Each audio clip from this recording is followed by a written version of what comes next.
Okay, let me just show you guys this kind of stuff I'm trying to clean up right now. And it's all that stuff. Let me see if I can get the light a little bit better. There we go. Look at all that. Ugh, nothing but rat poop and like that thing. I don't know what that thing's from. Probably from the seats. They just made the nest with all that stuff. I've actually already found 2 dead ones. There was one right there that was dead, and then there was another one right here behind the center console panel. So 2 dead mice. They're mice, not rats, because they were pretty small. So I don't know. Hopefully everything else is pretty intact. I don't think they went anywhere else anywhere else except for behind the seats here. I mean, there might be more behind those panels right there, so I'm gonna have to probably remove those and clean down there. But just give me a heads up of what I'm cleaning up right now. So if I get this cleaned up, we'll get onto the wiring part. Back to the cables that were originally chewed up. These are it right here. I honestly don't know what this blue fuse is for. If anybody knows, go ahead and comment down below.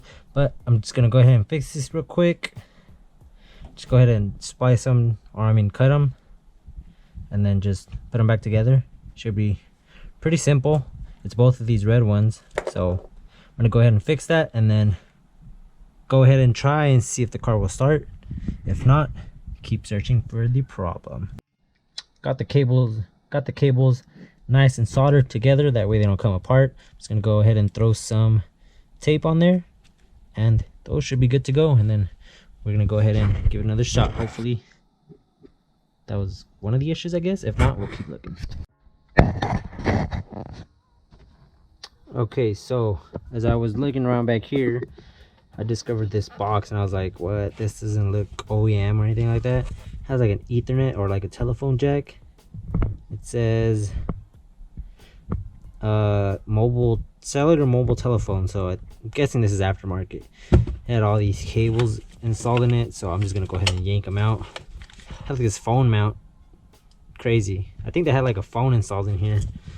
I mean, that's pretty crazy, but all this has got to go. I don't know if it's OEM or not. I don't think so, but I'm gonna go find out where it leads to and probably just yank it out, honestly, because that's got to go. And then it's got like this antenna hookup, and I think, go check back here, it leads to this little device, and that's just like an antenna piece. I don't know why. I don't know if it's the antenna. No, the antenna is like back here somewhere, so that's like, I don't know. Anyways, yank it out, don't need it. Got cell phones nowadays, people, so I'm gonna find out where this goes and yank it out.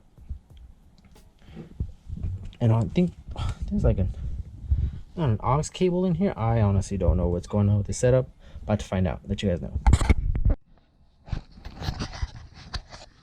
Alright, so I traced all these cables back to the driver's side, as you can see, and they all lead to the fuse box. So obviously that's where this device is getting power from. So I go ahead and disconnect them. I don't even know what this is. Well, found out what all these cables were for. It was like this telephone device thing, but yep, don't need it no more. Add it to the trash pile. Well, oh, and then that aux cable led to, I don't know if you can see, like a microphone piece. So I'm guessing also for the phone. Don't need it. And then I just need to take off this antenna piece somehow, but I'll figure that out later. Time to get back to cleaning.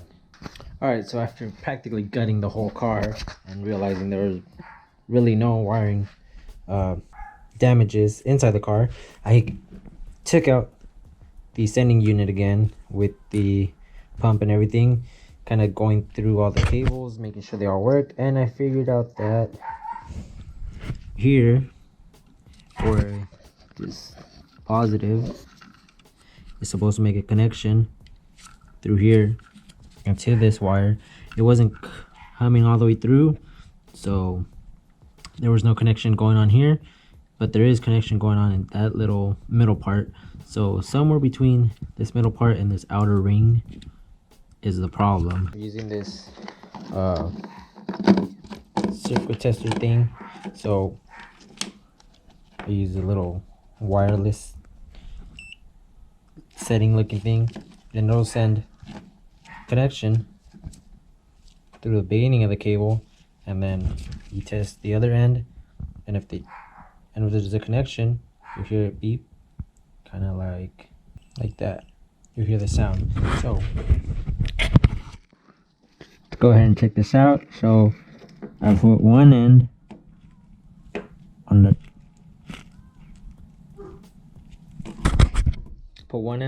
purple white wire, and then I put it at the other end, and notice the difference.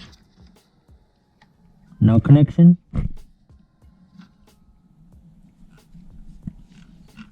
connection, no connection, connection.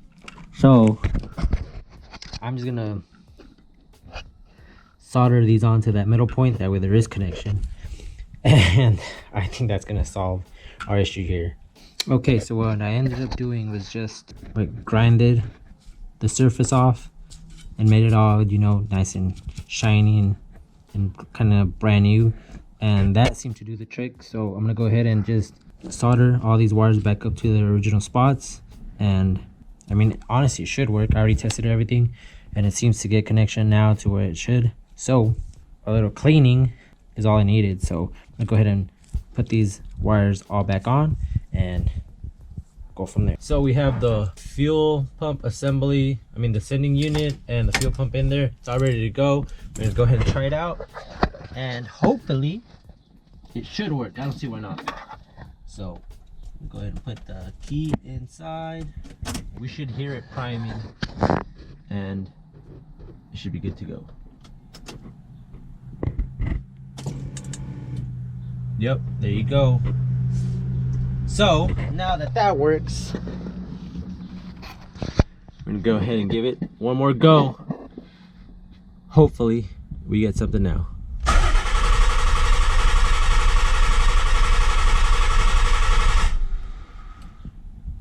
All right, so still nothing. They ask you how you are, you just have to say that you're fine when you're not really fine, but you just can't get into it because they would never understand. We know we have fuel, so now we'll have to check now if we have spark. So we'll go from there.